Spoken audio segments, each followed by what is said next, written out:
Mīļie draugi, es esmu mācītājs Dzintars Laugalis. Mēs turpinām tādu nelielu cikliņu par to, kas ir garīgai dzīvei tādi svarīgi vai stiprinājumi brīži. Un viena no tādām labām tēmām, par ko es gribēju padalīties, ir par lūgšanas nozīmi ikdienā.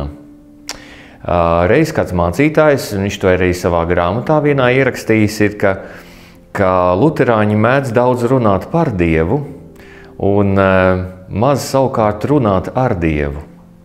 Un par to citreiz ir labi padomāt, ka kaut kā mūsu konfesijā ir diezgan daudz racionālā un diezgan maz, jāsaka tā, labā kristīgā misticisma. Un kristīgs misticisms nav tāds misticisms varētu teikt, vispārīgs tāds vai neko neizsakošs, bet misticisms ir reāla ticības praktizēšana, kad tu ar Dievu runā, kad tu Dievu lūdz, kad tu gavē, kad tu pieņem labus lēmumus, kad tu pavadi laiku kopā ar Dievu, kad tu gremdējies Dievā, kad tu staigā ar Dievu, Dieva vārdā.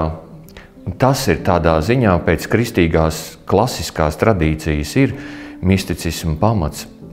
Un lūgšanas nozīme ikdienā. Un viens no kristīgās ticības uzskatiem ir, ka Dievs ir dzīva personība, ka Dievs nav enerģija, ka Dievs nav kaut kāds torsiona lauks, bet ka Dievs ir dzīva personība, ar ko mēs varam komunicēt. Un tālāk tā doma turpinās, ka Dievs vēlas ar savām radībām būt saziņā, komunicēt, sarunāties, būt šajā kontaktā un sarunā. Un tāpēc Dievs ir devis atklāsmi, devis garīgo mantojumu, un beidzot Dievs arī ir iemiesojies par cilvēku, lai būtu šī saziņa ar cilvēkiem.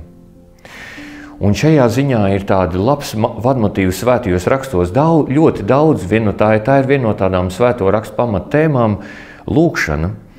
Bet tā ļoti emocionāli un izsakoši ir 27. psalmā, kur ir rakstīts: mana sirds turas pie vārda, meklējiet manu vaigu, es meklēju, kungs, tavu vaigu. Neapslēp no manis savu vaigu un neatstum savu kalpu dusmās, tu esi mans palīgs. Neatmet mani un neatstāj mani, tu Dievs mans pestītājs. Ja mans tēvs un mana māte mani atstātu, tad tas kungs mani pieņems.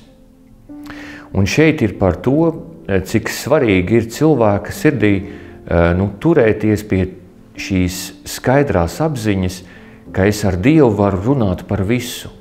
Un citreiz ir tāpat arī tādiem cilvēkiem, kas ir garīgajā dzīvē ar lielu pieredzi, kad mēs ar Dievu nerunājam par visu. Pat jāsaka, citreiz mēs ar Dievu nerunājam par to svarīgāko, kas man tik ļoti svarīgs, kas man patiešām ir svarīgi. Mēs kaut kā aizmirstam par to parunāt ar Dievu. Un tad no vienas puses liekas, kāpēc manā dzīvē nekas nemainās. Varbūt arī tāpēc, ka tu nerunā par to ar Dievu. Interesanti, vasaras svētku notikumā Apostoļu darbu grāmatā atklājas viena tāda interesanta lieta, ka šie mācekļi, kas saņem svētā gara šīs ugunsliesmas, viņi runā visās tā laika zināmajās civilizācijas valodās. Un tur ir uzskaitīts partieši, mēdieši, elāmieši un tā tālāk. Ja? Un tā svarīgā jēga tajā visā, ka Dieva gars, būtībā Dievs pats, saprot visas cilvēku valodas.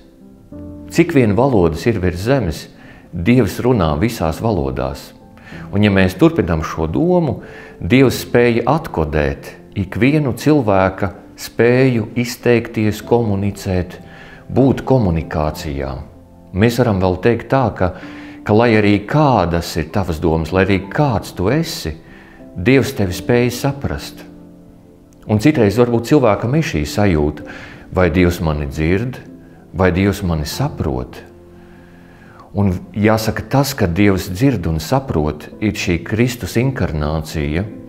Viņš nāk un kļūst par cilvēku. Un svētais gars ir tas, kurš ir tā saikne starp mūsu mīļo debesu tēvu vai starp Kristu un mani, un bieži vien arī starp kristīgiem cilvēkiem, ka mēs citu saprotam. Lai arī mēs būtu latvieši, krievi vai japāņi vai portugāļi, mēs viens otru saprotam šajā ticības valodā. Ticības valoda ir tā, kas dara mēs viens otru spējam saprast.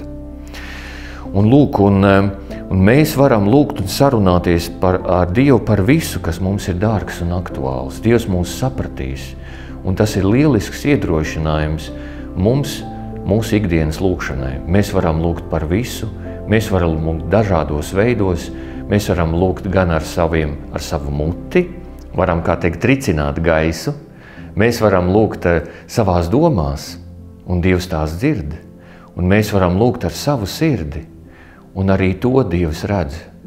Un tas, kā mēs vēlamies, tas notiek, jo tas ir virzienā, vai tas ir saziņā, vai tas ir šajā dievišķajā nodomā.